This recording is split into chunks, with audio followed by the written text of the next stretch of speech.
Ang pag-aaralan po natin tungkol sa Bible and prayer. So, yung Bible po, for today, yun yung pag-aaralan natin tungkol sa Word of God. And next Friday po, yung kasunod, yung prayer.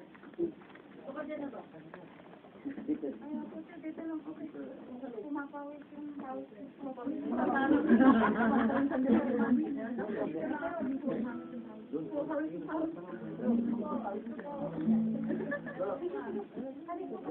Bro, Max. Max.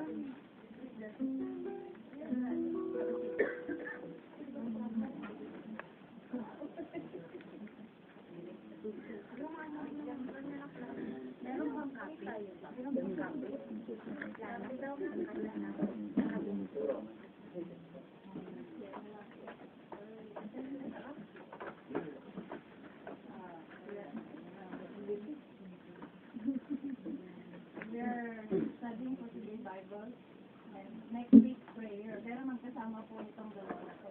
Yung Bible and prayer, hindi mo po yan pwedeng pag-iwalayin. This is like faith and work. There is sa James 2, work, faith is like without work. So, ang faith natin, according to the Bible, according to the Word of God, at ang action natin is like prayer. So, after the Pentecost, nag-feel na silang lahat ng Holy Spirit, nag-prophesy sila lahat, at doon po nagsimula yung early churches. Yun. Nag-spread na yung mga apostles, at nagturo na sila. And yung according to sa Acts 2:42, and they continue steadfastly in the apostles' doctrine. Yung doctrine, yung sinasabi ni brother na walang ibang doctrine, kung hindi yung, walang ibang gospel, kung hindi yung grace. And fellowship, ito, na ginagawa natin, and in breaking the bread, yung pag-alala sa body of Christ, yung ginawa niya sa cross, and in prayer, especially in prayer, every day natin yung ginagawa. Diba? So, Christianity is more than just a religion. Hindi lang a religion. This is a relationship. One-on-one in God. It is the first and foremost a relationship with God. The foundation of any healthy relationship is communication. So, ang communication natin kay God is prayer. So, hindi magiging healthy tayo kung hindi tayo nagpapatuloy sa prayer. Hindi natin siya makakausap. Lalo pag consume tayo ng mga naman yung sa mundo na po. Sa prayers lang natin siya makakausap. So, the better the communication, the better the relationship will be. Para lang yan sa mag-asawa, the better the communication, the better the relationship will be. Kahit long distance, yan, yung mga nakakalanas niya. Long distance relationship, yan. Pero tayo, hindi long distance agad. By prayers lang yan. At ang connection ni God, 24 hours po yan. Hindi katulad ng internet natin, pero si God, 24/7 po siyang online. Kaya pwede po kayong lumapit sa atin 24/7. So God talks to us in many ways. Maraming paraan. But primarily, through His Word. Kung gusto niyo makausap ang Panginoon, magbasa kayo nito, nakausapin na kayo.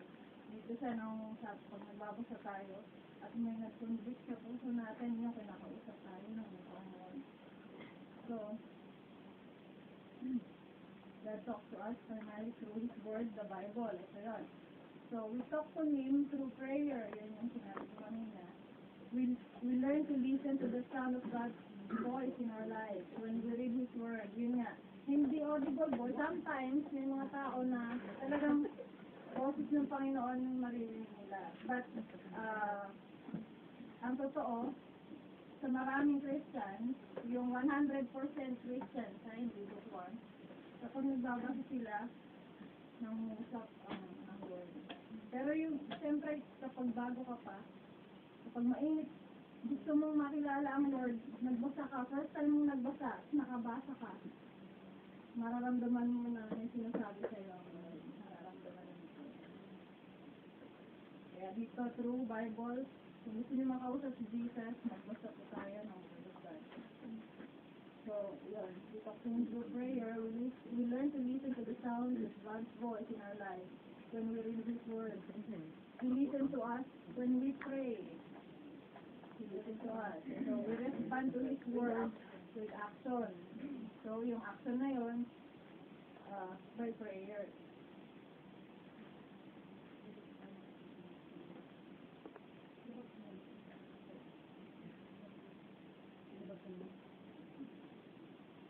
So, ayan. He listens to us when we pray. We respond to His Word with action. Kapag nabasa natin, kapag kinausap niya tayo at nabasa natin, mag-ano tayo, through action, gagawin natin kung ano yung sinabi. Nung nabasa natin, yung conviction na tinatawag. So, we respond to our prayers naman with action. So, when we pray, when we have this faith and work, yes, reading, when you are convicted, and when you need something to God, when we pray, ang babalik niya sa atin. Audible, makikita natin minsan yung kung ano yung mga healing natin through action nga. Yun yung balik ng prayer, then action. Sa atin.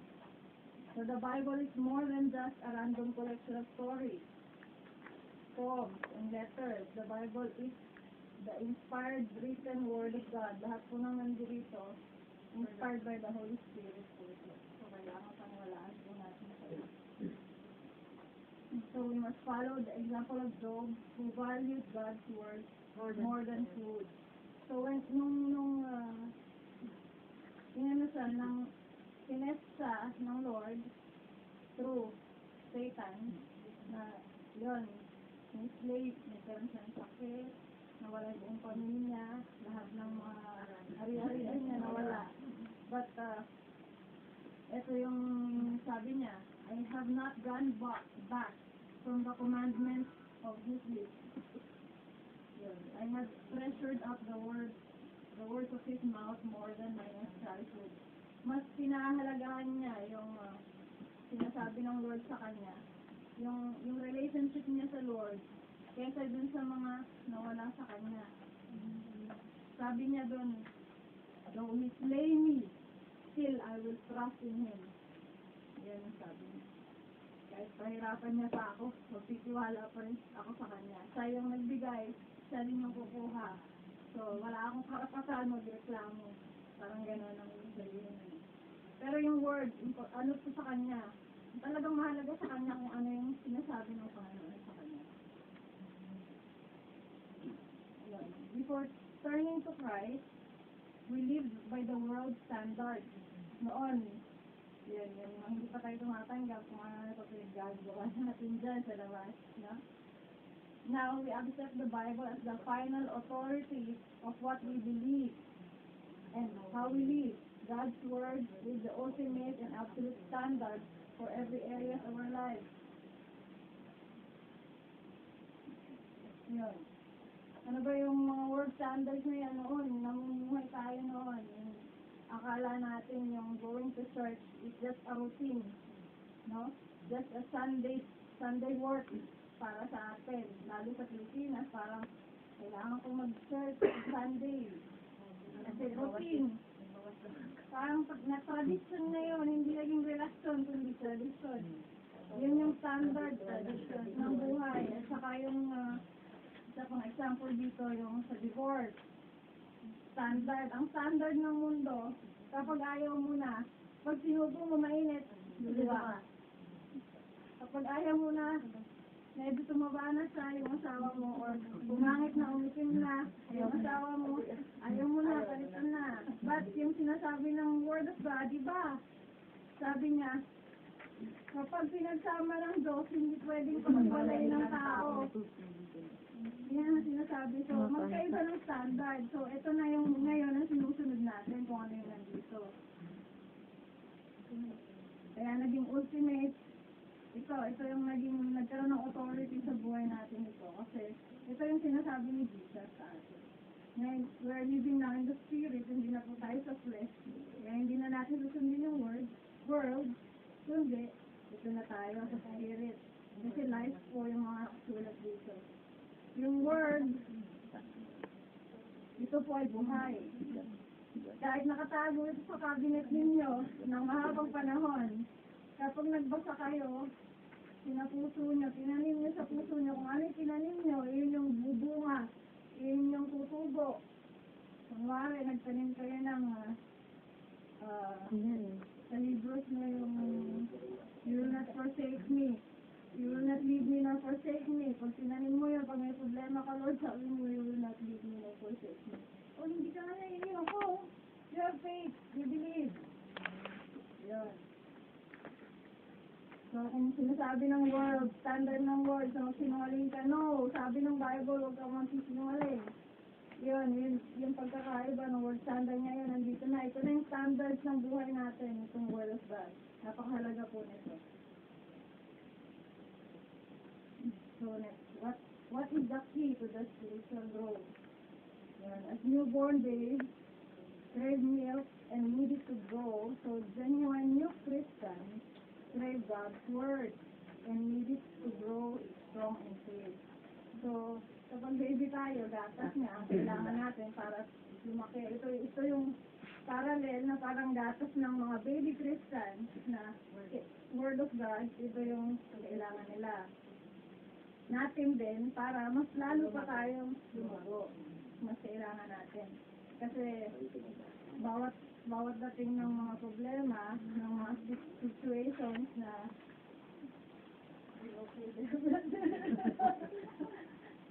every situation, circumstances that comes in our lives, difficult, especially difficult times, no?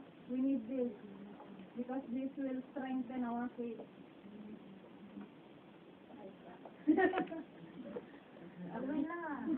So, the more we hear or read the Bible, the more our faith will grow.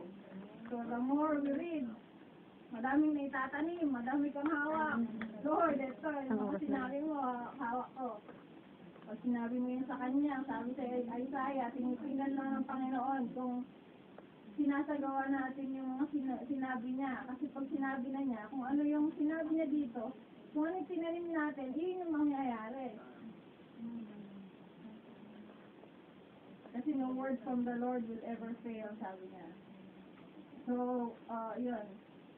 Isa pa, sa Romans 10:17, sabi doon, so then faith cometh by hearing, and hearing by the word of God. So, it's reading the Bible, and it is by hearing also. Importante yun, yung hearing, nagmumula yun sa preaching also. So, importante din makinig po tayo ng mga preaching. So, yung regarding dun sa mga internet preaching, okay lang po yan, makinig tayo. But make sure, mga kapatid, na yung pinaniniwalaan natin, hindi makakontradict nung mga narinig natin. Kasi pag na-contradict yun, malilito ka masyado.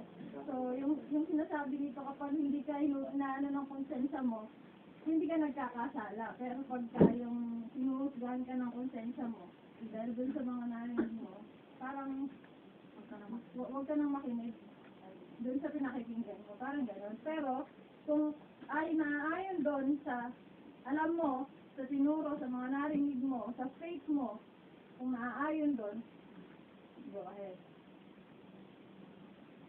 Yun. Hindi po ako doon. Pero, yun yung advice sa inyo na, yun nga. Be very careful sa mga naririnig ko at kailangan according dun sa ating pananampalataya, dun sa nalaman natin at hindi mag-contradict sa doktrina na narinig natin. Marami po kasi ibang doktrina. Pero yung inspired word of God, ano yan, historical inspired word of God, yung original Greek, yun ang inspired word of God talaga. Pero yung mga translation, hindi lahat ang translation inspired word of God. Kasi may mga nagtra-translate na iba yung meaning. For example, example, kung sa English version, pagdating mo sa NIV, iba yung version niya. So, ibig sabihin yung original Greek na Bible, inspired version, kasi ang ano ng Bible natin is Hebrew. Hebrew talaga. So, original Hebrew, sa Old Testament, Hebrew, sa New Testament, Greek. So, yung sumulat talaga niyan, yung original Greek and Hebrew ng Bible, inspired talaga na thinking talaga sa kanila ng Panginoon niya, yung mga sinulat nila. Pero yung sa translation na, for example, mula sa Greek, papunta sa English, o papunta sa Tagalog, o papunta sa ibang mga languages, may mga magpagkakamali. Kaya, nire-recommend sa mga Christian, kung gusto mo talaga sakto, walang mga deviation dun sa original Greek, King James Version. King James Version ang version na maganda. Kasi yung mga lahat ng galing sa Greek at saka sa Hebrew, halos pare-pareho yun, walang ibang meaning. So, New King James Version or Old King James Version, yun ang maganda. Ang maganda kasi sa New King James Version, hindi mahirap intindihin. Kasi sa Old King James, mahirap kasi yung yung yun, diba? Pero sa New King James Version, yung yun talaga. So, kung sa NIV yun, mag-iba yung meaning niya. Oo, na iba talaga. Marami na iba. Kaya ingat sila sa pag mo, sa pagbasa. Kasi pag nag-iba yung meaning, yung iba yung nakasulat, iba yung matanggap ng nag-revision. Diba? Katulad yung may verse na faith of Christ, yung gano'n. Faith of Christ. Yung faith ni Christ, yung binigay niya sa atin. Eh, yung ibang sinasabi na, faith in Christ. Yung faith mo kay Christ, yung gano'n. Yung mga in at saka of, magkakaiba yun eh. Iba yung in sa kanya. Yung of, yung in sa'yo. Faith in Christ. Faith mo kay Christ. Yung faith of Christ, faith ni Christ, papunta sa'yo. So, yung mga gano'n, may mga yun. Pag ginasa mo yun, na faith in Christ ang matanda mo, kailangan ko na. Tulad ng may isang verse pala na rin yun. Yung about sa finishing of Christ ang cross, na kailangan mo sa ang finishing of Christ ang pinapakita doon na yung Christ yung gumawa para sa'yo. Ang sa ibang translation, parang gagawin mo to obey Christ, yung yung sarili mo, yung obey Christ, o yung obedience of Christ, yung sinunokin natin. So, yun. Yung mga translation, ingat kayo sa pag-tingin sa mga translation. Pero ang recommended, yung English version at the Old English version. Or yung American Standard version at International Standard version.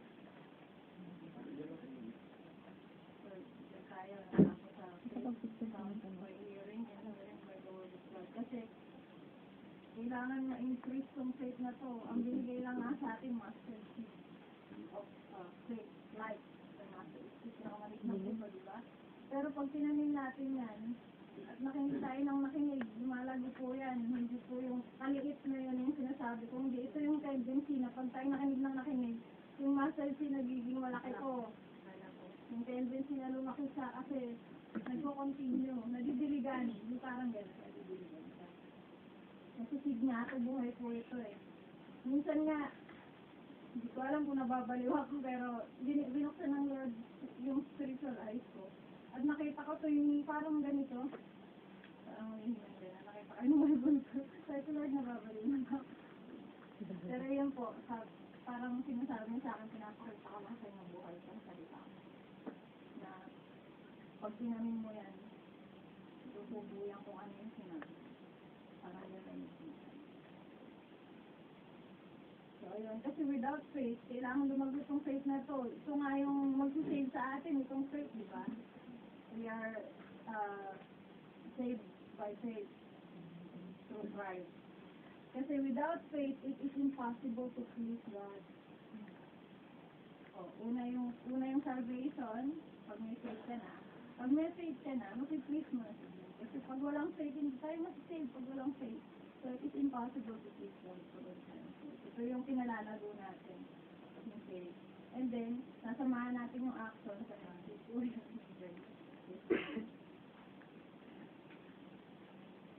So how can I resist temptation? Jesus resisted temptation, not by willpower, but by knowing and quoting the word of God. We can win the temptation the same way by knowing and speaking God's word. Pakibasa nga yung Matthew 4:24.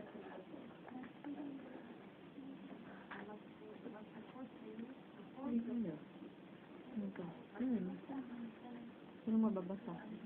When the tempter comes to him to say, if thou be the Son of God, command that this stone be made bread. But he answered and said, it is written, man shall not live by bread alone, but by every word that proceeds out of the mouth of God. So, hindi siya gumamit ng kahit ano, lumayas din ng Satanas. Ayoko to sa tabi ko, hindi siya gumanon. Dahil makikita natin dito, yung sa mga sumunod na verse nito, si Satan marunong din palang mag-quote ng scripture. So, dapat tayo din, bilang son of God, bilang daughters of God. Marunong tayo mag-quote ng scripture kasi gagamitin sa atin ng kaaway ito pang confused ba? Totoo ba yan? Sinasabi niya, parang gano'n. Yung, so, hindi natin mare-review yung devil kung wala tayong alam na word of God. Mako-confuse niya tayo. Kahit na hindi mo alam yung word. Oo. Basta related. Kasi hindi mo sinabi na, Birds. alam mo na guys sa Bible, hindi mo sa dito. Kasi minsan may nangyari sa amin. Yung mga young people, sinusit sa amin magabi, kasi diba, sinusit. Pauwi ng bahay. Tapos pinag-usapan nila about yung what said. So, pag uwi niya, lumas sa kalsada. Tapos, merong biglang tumalog na, di ba, uso sa atin yung ang isip na agad. So, TV3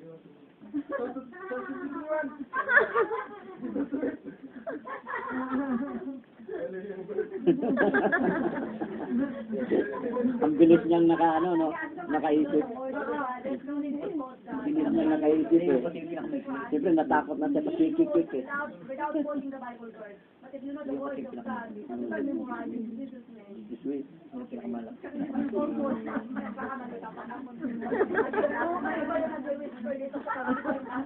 Tatawat ka na sa'yo. Sabi sa'yo, you are with me.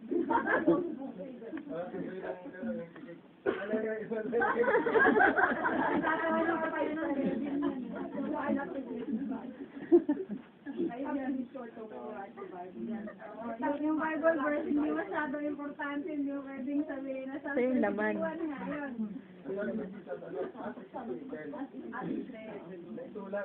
Sulat, nasa Bible yan.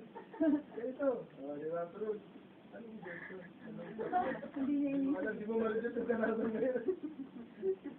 Tulad natin, ang hihinapan naman natin sa math. Ang hihinapan. Di natin may ng words na. As long as you know the factors, you know how the sources the Bible, which comes from, especially the full armor of God. Kasi yung laman ang alam niya. So, yan na, yung gospel righteousness, like the gospel, then the faith. So, word of God. Ito yung kukuhanin ng Holy Spirit sa'yo. Pag nandiyan ang devil, ito yung espada niya, di ba? Espada niya to. So, kung wala ka palang word of God, yung Holy Spirit, wala kang laman, wala kang mabuhong sa'yo, paano ko lalabanin yung devil? Di ba? So, yung head knowledge and religious facts don't produce purity and holiness. Yung sinabi niya, we are saved by grace and we are made holy through Jesus Christ na tinanggap natin, hindi by religious facts. Yun, hindi by, Meron ako dagdag doon, sige about those citations, malaki siya na first doon sa how to resist the devil, the citations, ganyan sa Bible, the citations.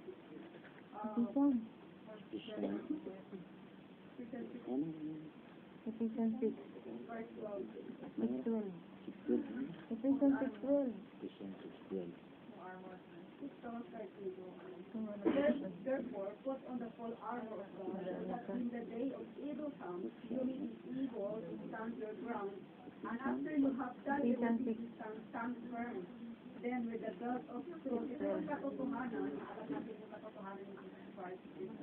Jesus Christ is ating susunod. At tapos run your way, and with the breastplate of righteousness in place, and with your feet fitted to the readiness that comes from the gospel of faith, in addition to all this, pick up the shield of faith, with which you can extinguish all the flaming arrows of the evil one. Take the helmet of salvation and the sword of the Spirit, which is the word of God, and pray in the Spirit on all occasions. Ito yung the word of God na kailangan natin na pinag-aralan natin kung paano tayo. Pag mayroon ng pagsubok, mayroon ng temptation, so wala yung describe sa temptation na ito, 40 days, doon siya sa wilderness, doon sa earth, yung 40 days. Kung paano siya nakipag-co-operate si Satanas, hindi nakipag-argue doon. Alam niya kung paano. So, ganun din tayo kung how we the devil. Palagi niya ginagamit, it's written. It's written. Hindi niya sinabi na pinopose niya yung number. It's written kung ano yung nasa puso natin na pag magkakaintindi natin dun sa mga sitwasyon na nangyayari sa atin. Kalakit nun, yung word of God na may kalakit yun sa mga sitwasyon natin, yung gagamitin natin.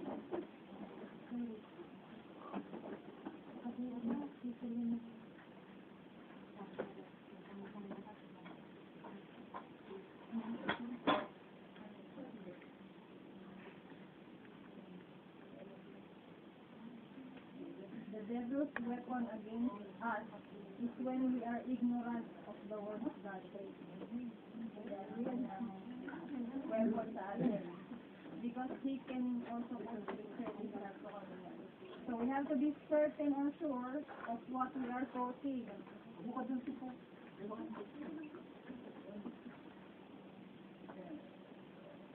When we quote scripture, when we quote the word of God, kapag nagre-review tayo ng word, faith has to be there. Kailangan, hindi ka lang magsasalita. Kung may kalakit na faith yung sinasabi mo. Kunwari, meron kang kamag-anak na nasa gagamitin mo itong word of God. Magkalakit sa prayer sa word of God. So, wala kayong pambayad. Gusto mo ngayon humiling kay Lord na, Lord, wala akong pera. Walang pera yung family namin. But if it's written, Lord, sinabi mo dito, gagamitin din natin ito kay Lord kasi tinitingnan lang niya kung merong laman yung puso natin ng word of God. Yeah. Tinitingnan niya yan. Yan lang tinitingnan niya. At kung ano yung sinasabi niya, yun yung mangyayari. So, example natin, meron kang mag-anak sa ospital, wala ka talagang pera. So, prayer, faith and word. Faith and prayer, Bible and prayer. Sabihin natin, Lord, I pray, Lord, in the name of Jesus. Faith yun, ha? Huwag kayong mag-aalinlangan na pray ako, pero ano man hindi mangyayari. Kasi hindi talaga mangyayari. Pagka gano'n yung kailangan wala tayong pagdadalawang isip. Kailangan, we are certain. So, sinasabi natin at may faith tayo doon. Sabihin nyo, may kalakit kasi yung bawat sitwasyon ng ating buhay dito sa Word of God. Sabihin natin, Lord, sinabi mo sa salita mo na your grace is sufficient for every one of us, Lord. Kung sufficient ang grace mo, Panginoon, hindi mo ako pababayaan, hindi mo ako iiwan, hindi mo ako pababayaan. Quote scripture also, pag may mga problema.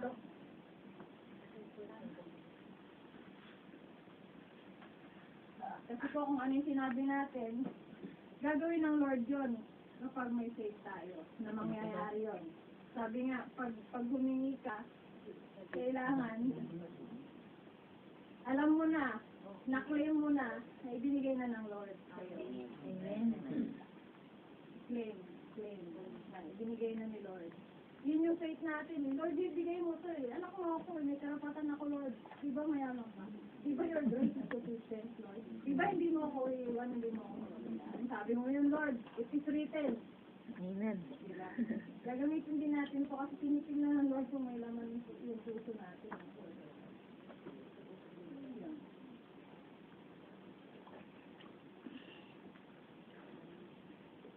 So, ayun. Head knowledge and religious passion produce purity and holiness because we are made holy by believing in Jesus Christ. Balik na tayo, nasa kanya na yung ating sin, tinakbanan niya tayo ni righteous na yun, kasi nasa loob tayo ni Jesus Christ. Diba? Yun.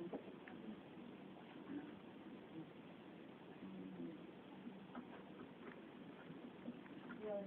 By the word of God, you can use it in all areas of your life. Pakibasa po yung sabi dun sa Psalm 1:9-11.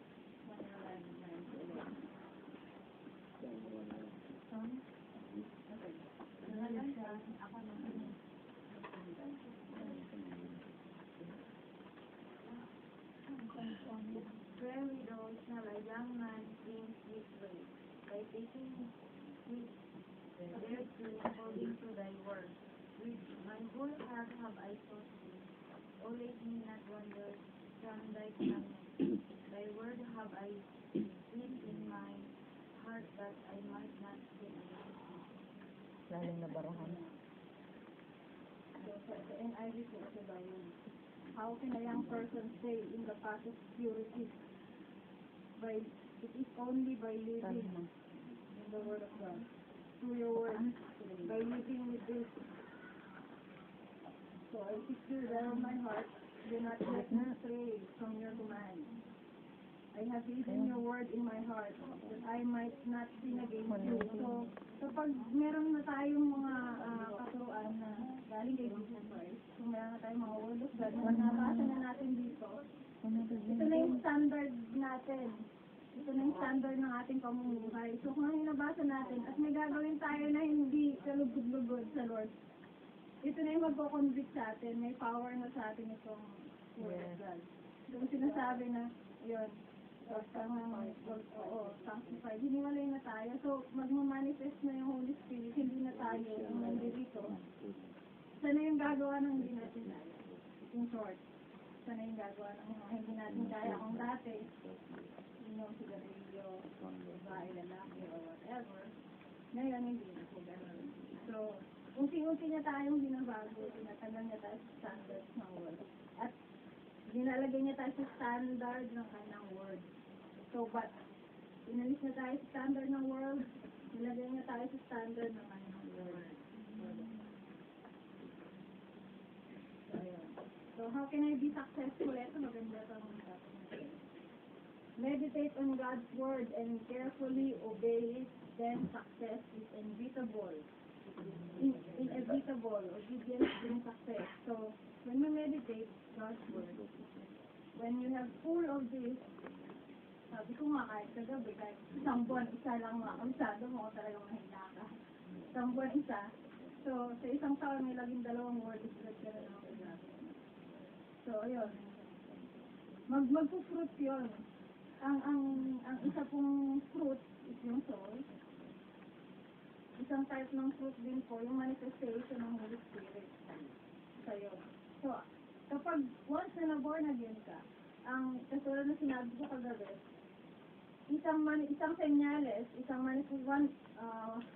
one manifestation is they're sharing the word to others. No? Ito yung natural manifestation of the Holy Spirit. Ito yung love of Jesus na nag-uumapaw na sa atin. At hindi mo na ma-contain sa sarili mo. Kaya sineshare mo na sa iba, hindi mo na kaya sa sarili mo na ikaw lang yung may alam nito. Natural manifestation yun ng isang naborn. So, kapag puno ka na ng God's word, and you are saved already, this is after salvation.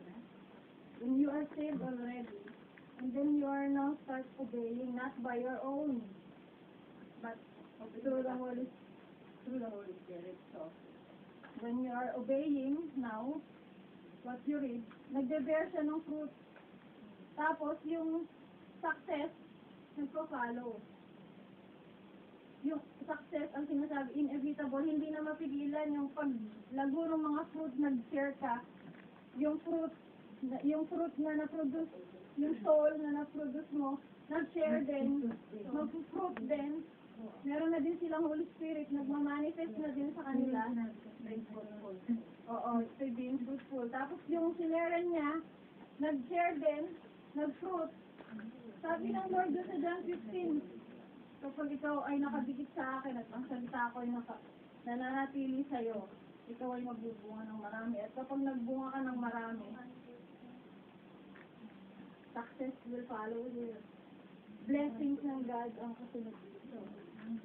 Doon siya nakatingin sa mga, kasi hindi naman natin ito magagawa by flesh. This is the work of Jesus Christ, through the Holy Spirit na po. So, yun na. Ang example dito maganda yung kay Peter. Yung, iba yung wala pa ito nun, no? 5 books of Torah pa lang yung noon, yung meron sila. So, sabi ni Lord kay Peter, sa Luke something to it, yan, hindi ako matatandahin sa number. So, sabi ni Lord kay Peter, nangisda sila ng buong gabi, wala silang nahuli. Sabi ni Lord, okay, wala kayong nahuli. Kasama ba siya ni Lord sila Peter sa bangka? Parang sabi niya, ilagay mo sa kabila. Sa kanan. Na walang mahuli. Sa kabila, kita talaga walang other side. Yan, nakita nila, Sa kanan, sabi. nakita sila ni Jesus at nakita silang walang huli. Sabi ni Lord, bumalik kayo at ilipad niyo sa kabila yung inyong net. Ilaglag niyo sa kabilang side at mayroon kayo mahuhuli. Sabi ni Lord, wala nga po kaming nahuli. Hindi tinignan ni Peter yung physical na wala silang nahuli. But ang tinignan niya, ang ginawa niya, obedient.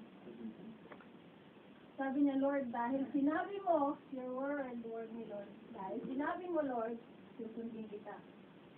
Nung sinunod niya, nakahuli sila. Tapos, hindi nila makaya. So, humingi pa sila ng tulong dun sa kabilang bangka. So, obedience follows success or blessing. So, yun yung isang magandang example.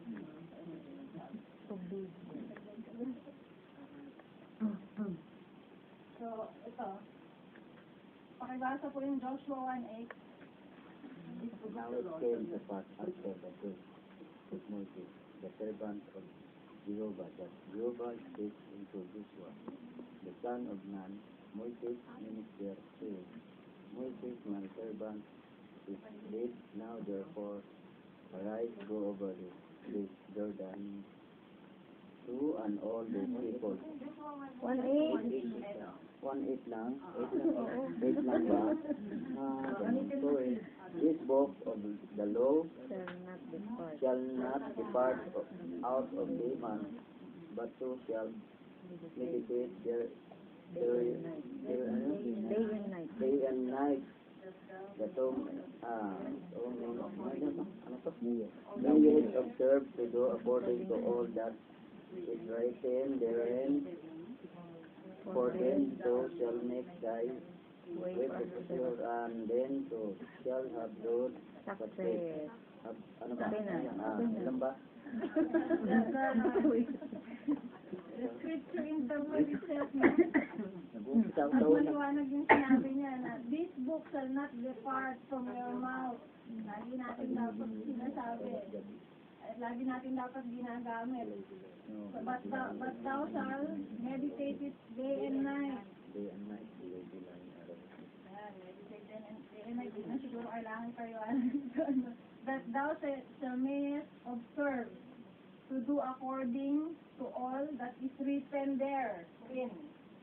Kailangan kung meditate natin day and night. Therefore, masusunod natin kung ano yung sinasabi niya. Kasi nako-convict yun sa ating puso. Kapag binabasa natin, nag-meditate. Kahit isang scripture lang, one day or 1 week or 1 month nga sinasabi. Meditate niyo po yan. At maraming bibigay ang Lord na revelation sa inyo. Papaliwanagan niya kayo with the Holy Spirit. So, ayun.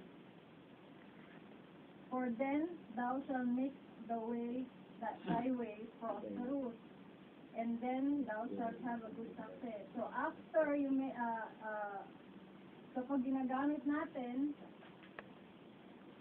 ino-observe natin yung kanyang mga sinabi,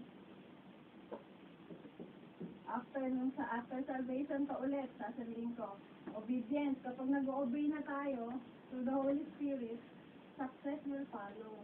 Inevitable, hindi mapipigilan. Kapag sinusunod natin yung kung ano yung sinasabi ng Lord. So, ayan. How can I know God's will for my life? As we renew our minds by studying the Word, the God's Word, we will be transformed and we will understand God's will. Ayun, sabi dun, pakibasa ko yung Romans 12. And be not conformed unto this world, but be transformed by the renewing of your mind, that ye may prove what is that good and acceptable and perfect will of God. Ano ba yung will of God?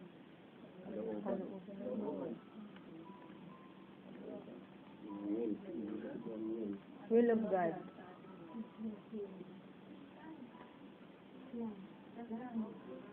Kumbaga yung Panginoon na sarili. Yung kalooban ng sinasabi. Yeah, we do not conform any longer to the pattern of this world. And in this world, Jesus Christ, only Jesus Christ can transform us into a new one, in your mind. And yun ang kasabihan doon yung acceptable and pleasing to God. Kasi tayo, hindi tayo i-renew, hindi natin ma-renew. For example, we have to ask the Holy Spirit to renew our mind. Transforming. To renew, the renewal. Kasi every time tayo kasi by grace by God, we have to ask the Holy Spirit to transform. So we do not conform to the pattern and to the pattern of this world and hindi sa makamundo. So that will transform for the renewal of our mind. Kasi yun ang pleasing para sa God according to His will and purpose. Yung kanyang kaloob. Ito na nga yung Sabi ni Sister, kanila yung standard natin ngayon, Christian. So, unbeliever tayo, ang dami natin standard, diba?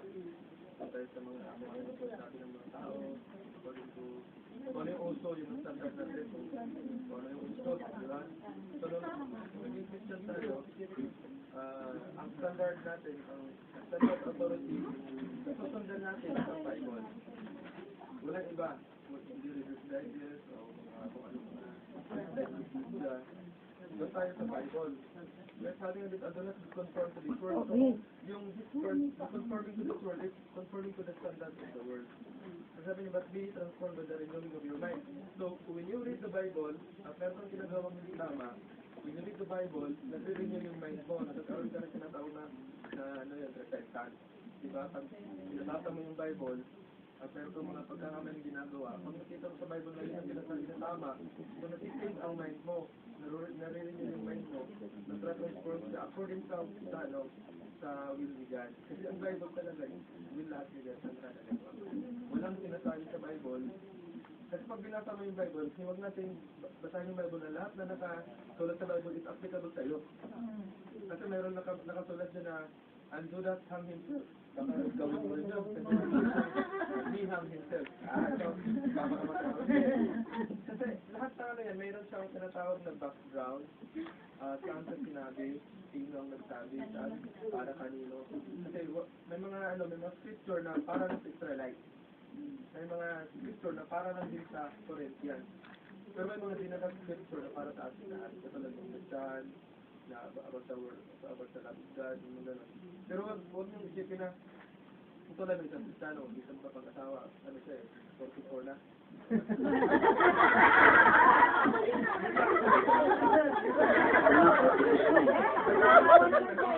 Asawa niya,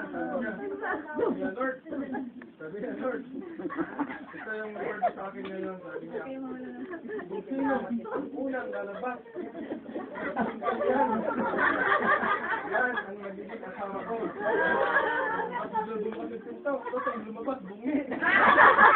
Lord, joke lang, Lord, joke lang. Joke lang. Pag nagpapalala sa'yo yun, yung Bible, magka-ano ka, yung will ang dapat tingnan natin. Yung will na talaga. Yung, kung ano yung tingnan sa Bible, gawin mo siyang ano, parang lang ano, sinasabi kanina, this book of the law shall not depart from your mouth. Ibig sabihin yun ang laging nire-recite mo. Tapos, bind them, sabi nga rin, bind them around your neck. Ilagay mo dito. Di ba? Write them tablet of your heart. Tablet. So, yung tablet na, yung table na, yung heart natin. So, ibig sabihin nun, kailangan na well, ano ka sa Bible. Pero, sabi ko nga, huwag mo siyang i-apply lahat ng nakasulat doon para sa'yo. Tingnan mo siya kung saan siya nakaano. Kasi may tinatawag na context. Tingnan mo yung context ng Bible para hindi ka nalito.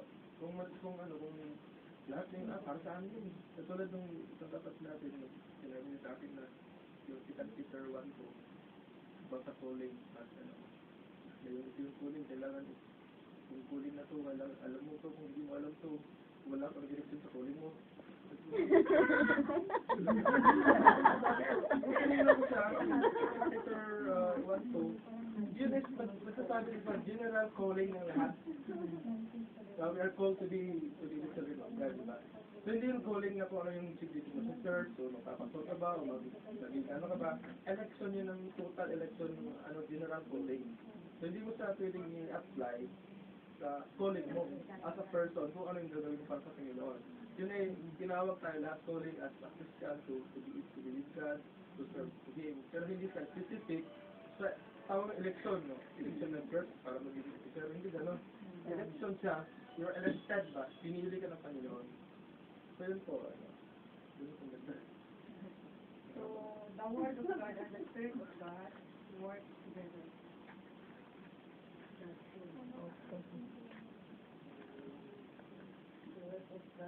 Sana tayo. Nasa Hebrew 4, verse 4. Pasahin ang Hebrew 4 kasi ilagdag ko lang dito ng sentence ko. Ano kung paano yung salita ng Hebrew? Siyempre 4. Verse, ano? Hebrew 12. Verse 12. For the word of God is sharper than any double-edged For the word of whom the human fall after the same sample is divided. It's just the thought and attitude of the heart. For the word of God. Tagalog muna, Tagalog. Sino na Tagalog? Tagalog. Ang salita ng Diyos ay buhay at mabisa, mas matalas kaysa alinmang tabak, na sa magkabilay may talim. Ito'y tumatagos maging sa kaibuturan ng kaluluwa, espiritu. Ng mga kasukaan ng kaluluwa at nakaalam ng mga iniisip at binabalak ng tao. Walang makapagtatago sa Diyos. Ang lahat ay hayag at dansag sa kanyang paningin. At sa kanya tayo mananagot. Kaya nga sinasabi, the word of God and the spirit of God works together. Kaya ngayon patagutan. Meron akong ano dyan. Walang tago-tago. Kaya yung mga nag-preach, di ba, sa gitna? Ayun yung Kaya nga ako din nagkakabaliw tayo. Yung mga nakikinig, yung nag-preach sabi.